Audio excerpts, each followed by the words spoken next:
Hi and welcome to Good Look TV. Today we're here at the glorious Intercontinental Hotel with myself, Louise, and the sales manager from the property, Yanal Tarazi. Yanal, it's great to see you. It's been a long time. How are you doing? Thank you for having me. I'm doing very well. Thank you very much. All well. We've been all cooped up for a whole year and it's getting a bit better right now. Tell me about it. Yeah, it's been a bit of a struggle, hasn't it? It's definitely been a struggle, honestly. But at least now we can see the end of the tunnel. We can see light. And here we are, gradually but surely coming back to work, and things are coming back to normality, I suppose. And yeah, it's looking a bit positive, I can say. Yeah, definitely feeling a lot more optimistic about it all now. Definitely. We're getting a lot more inquiries, so it seems like there's a bit more consumer confidence at the minute. There is, surely. So which is definitely a good sign. Yes, absolutely. I mean, we are seeing a lot more demand, especially since the roadmap has been given away.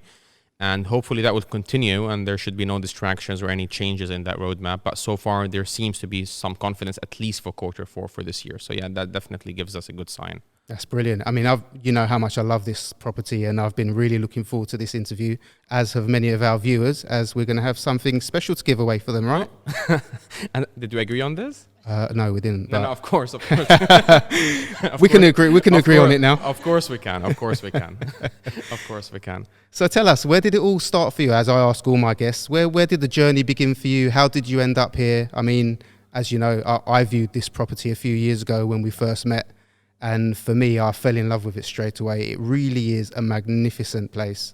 It's been quite a journey, I would say. I mean, in the whole of the hospitality, I mean, I've never actually got out of the hospitality industry. This has been always my first job since I started in this industry. I believe around 9-10 years ago, since my first part-time job as a breakfast waiter while I was studying in the university all the way through. And I had the pleasure to work at different hotels, from airport hotels to West End to city hotels and leisure. And here I am now at the biggest events hotel in the whole of the UK. Brilliant. So it's been quite a fascinating journey. I can certainly say that, and it's the ideas and the events and the creativity that comes to real, which makes me really enjoy this field and want to stay in this industry. Yeah. So hospitality is the place for you. You've been in it for a majority of your career. 100%. Excellent. So let's give the viewers an idea of the spaces, because you've got so many wonderful places within the hotel facilities. I'm going to let you explain where the magic happens from the exterior to the interior. Because for those who haven't been here, it honestly is an incredible, incredible place. Incredible is definitely the right word. This hotel is located on the peninsula, and we are the only 5-star within the peninsula, which gives us great isolation because we have the full monopoly, if you will, on the peninsula itself of Greenwich. From the hotel itself, we've got a standalone conference center, and that is the Aurora Ballroom, which enjoys 30,000 square feet of space, which is quite a massive space. And that is broke down into 2 floors. It's got a ground foyer registration area. That's on its own takes up to 900 people. And then the ballroom itself on the first floor with 2 permanent bars and splits into 14 separate sections, each with its own separate door, exit, and entry. Following to another mezzanine floor, that's from an event space again, to 9 spaces, versatile Riverview suite spaces. The beauty about that space is all the 9 rooms can be connected together. So you can either have them as separate rooms or you can just disconnect them, connect them together. You can really play around with the space the way the client should or need to be. Moving on to a further 9 meeting spaces on the hotel side, and that's the Greenwich Suites. That starts from a 10 boardroom space all the way up to 200 theater in our Catisarc or Arcadia rooms. And that is just, we're talking about the event spaces that we have in the hotel. Moving on to our lovely outlets, we've got the amazing Clipper Bar, where we are here today. So that's our gin bar, if you will. Amazing views of the whole river and the city. My favorite. Is mine as well, actually. And then we move up to our 18 rooftop Sky Bar. That one also has amazing views, perfect for a New Year's Eve, perfect for an after party in the O2, and it's also got its own smoking cigar terrace as well. Moving to the restaurants, we have a Michelin-guided fine dining restaurant, and that is our Peninsula restaurant, and a private dining room within that restaurant up to 24 people, which is for the same number of people that we would have in our VIP box and the O2. So it goes hand in hand with a concert that you'll be watching at the O2 as well. That is the idea when it was first created initially.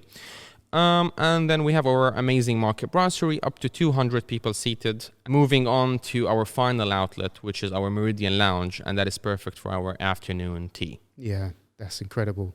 So in terms of the accommodation, give us a run through about the suites, the rooms, because you've got multiple rooms here. It's massive, isn't it? Yes, it is a massive, and especially recently we acquired another 40 long stay apartments within the Aurora Tower, which was actually right next to the hotel, both by the same owner. Initially, the idea was to have them as permanent apartments, and then we've switched them into long stay apartments. So in total inventory, we've got 453 bedrooms on the hotel and 40 on the long stay, of which of these 453 are being split between a superior category, deluxe, moving on to a studio, one bed suite, two bed suite, and finally our presidential suite.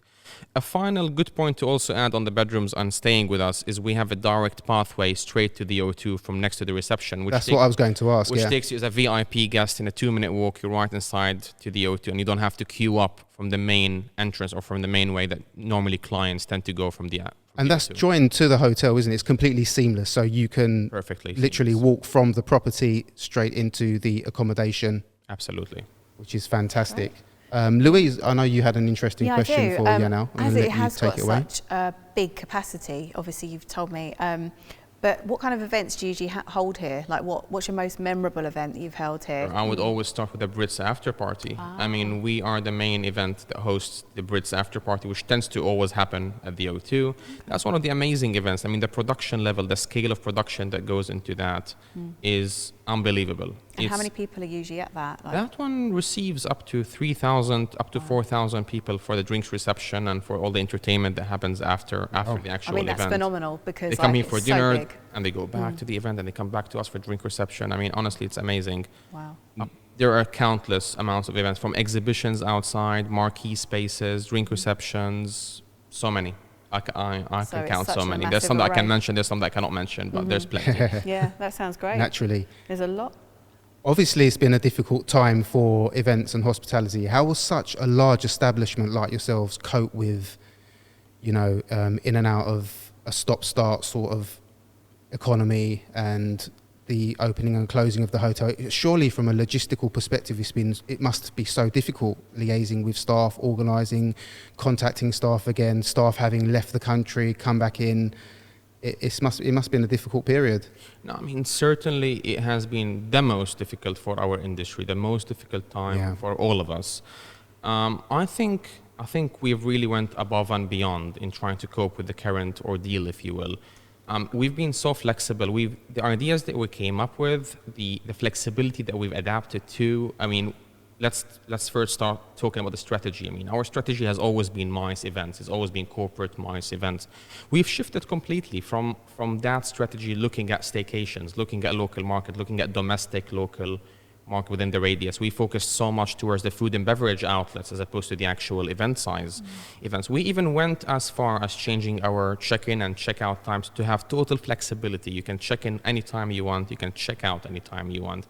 And finally, but not least, we even went as far as having takeaway afternoon teas, which is an idea that I don't think any other hotel has done it already. So we went as far to, from an awareness point of view, to have takeaway afternoon tea. So that's how much we adapted, which I think it was a great success, if you ask me, given the circumstances.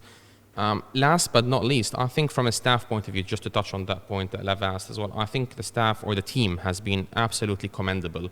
The amount of loyalty, the amount of flexibility has been great, and this is what has got us to where we are here today. It is not without them. It has been the total flexibility and loyalty towards us reaching here.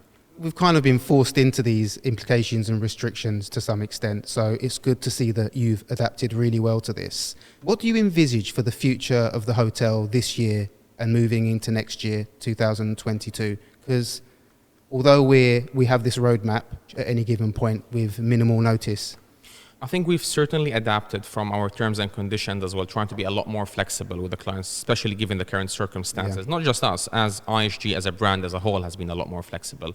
But from my own personal modest opinion in terms of what do I envisage, I have been seeing a lot more stability than ever before, at least given the circumstances in the COVID-19 I'm comparing towards. From this stability, I can certainly see domestic large events starting to confirm surely but slowly towards Q4 or the end of this year. And if we continue on this same roadmap, I can certainly see international events in its full scale and full confidence reassuring us and reconfirming with us by mid next year. I do see us coming back to normality in its full spectrum. It is also worth mentioning virtual and hybrid events has been great. It will remain to be great, and it will stay with us. But I personally believe there is nothing like the face-to-face or the personal touch as well, which I think it is coming back, even though hybrid and virtual events will remain with us. So that's my view on this. Absolutely, that's really encouraging to hear that you believe that we will return to some normality soon. I think there is some great optimism in the air. Yeah. Same with us. We've had quite a big influx of inquiries for live events, so consumer confidence is definitely up there now, and we seem to be heading to the end of it, I feel. One of the main aims of this podcast is to create a platform for events and hospitality, but most importantly, our industry contributes to quite a big portion of the economy, and there's a lot of young people that have studied events in uni, only to find that the events industry is non-existent. What advice would you give to the younger generation that want to get into the sector but have lost confidence and not quite sure? I can only start by speaking about myself in this, and I hope I will give the gist of the idea where I'm going with this. In the beginning of the first wave of COVID-19, when it was a new drill for everybody, nobody was expecting it, and the uncertainty was in its highest form, we all thought this is the end of hospitality as we know it. And in that moment, I'm not shy to say, I have imagined myself in every single role. I imagined myself as a policeman, as a civil servant, as a nurse, studying IT software and becoming an IT technician of some sort. I imagined myself in everything. And the answer has always been hospitality. This is where I belong, and this is where I will continue, and this is what I know. And the reason I'm so confident in saying that is hospitality has been and will always be with us. Sure. It's always been there. It is just like any other pleasure. It's like travel. It's like good food. It's like any other pleasure, exactly. So based on this, I know it will always remain to be there. It is not going to go away. And my message to the students would be, yes, it is a rough patch currently, but it's coming back. Yeah, we feel exactly the same. It is coming back. I couldn't agree more. I mean, I couldn't see myself in any other industry, although we've had to make changes and adapt like yourselves from an event management perspective. Events and hospitality is where we want to be. How has travel bans and restrictions, leisure and tourism affected accommodation, and how do you envisage moving forward in the future? No, it has affected us massively. More so the other hotels by the management company, because they're all located by airport hotels. So they've been affected more than us, as their main USP has been actually airports and airport travel. Our USP has been events, which has also been affected massively, especially large events. So we've been also having a bigger hit on that side, or at least from an international event point of view. Where do I see it going, and how is it going to affect us? I mean, if we continue on the roadmap, then I remain with my first answer, which I do see positivity at the end of the tunnel. If not this year, then at least surely by mid next year. At least we found a vaccine. We should be going towards something. If it's not, then we have to also keep on we have to remain with the adaptability and the flexibility that we have already kept so far, focusing on the domestic market, focusing on the staycation, finding new ideas and possibilities to sort of blossom within. But ideally, and as our main USP, it is international large events. That's what we focus on. That's what we do best. Yeah. Let's move into something a little bit more fun. Louise has a question for you. A bit more lighthearted. Is there an experience or an event that's happened that you've got a little bit of a story about that's either a bit like, oh my God, it left you shocked, or absolutely laughing your head off? Like, am I going to regret this? I might do. But you don't have to mention the client or anything like that. But just... Is there anything? This has always been one of the questions that you have so many stories, but once you've asked a question, you run out. You just don't have any. But I'll tell you, I've got one. No names, no dates, all right? So there used to be, or there happened to be, one dinner party. I believe it was a New Year's events party, massive, glamorous party that kept on going until 2 a.m. Not this year, obviously, not COVID-19, maybe a few years back. My kind of party. And it was, I think, 800 people or so, really nice, glamorous party. There was a band, there was a drink reception, there was everything. And the party finished around 2 a.m. And our operations team naturally would go around after the client leaves at 2 a.m. or 3 a.m. and they start clearing the room, unpacking and everything. They turn the lights on, they remove the stage, the band leaves. And as they started to sort of remove the tables, they found a person underneath one of the tables totally sleeping. They had a really good time and they felt really comfortable here by the looks of Totally it. sleeping. And that person was very embarrassed, to say the least. Oh my gosh. Not to worry, they were totally fine. We woke them up, and the operation team, of course, escorted them to the room. It was totally fine.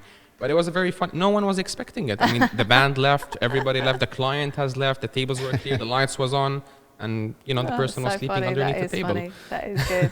That is good. Unbelievable. Yeah, I've got a few stories as well, but I won't share them today.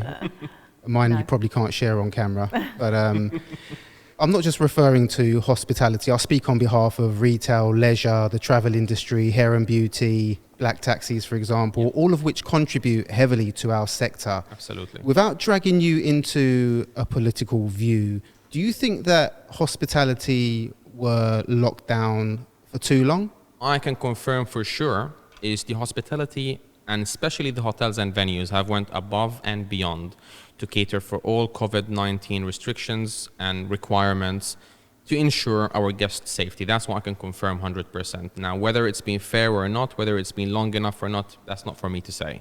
Yeah, understandable, obviously. We all have our views. And I understand, we can't really be too opinionated to some extent, because who's right and who's wrong? Who's right and who's wrong, exactly. I mean, we certainly, as a hotel, I can speak only about us, we've had one of the most stringent rules in terms of COVID-19. And you know yourself, before we asked coming to this interview, how many paperwork we've asked, COVID-19 negative tests, we've went above and beyond. So I truly believe, as an industry, we were doing the best we can to sort of ensure the safety of our guests. Is it fair or not?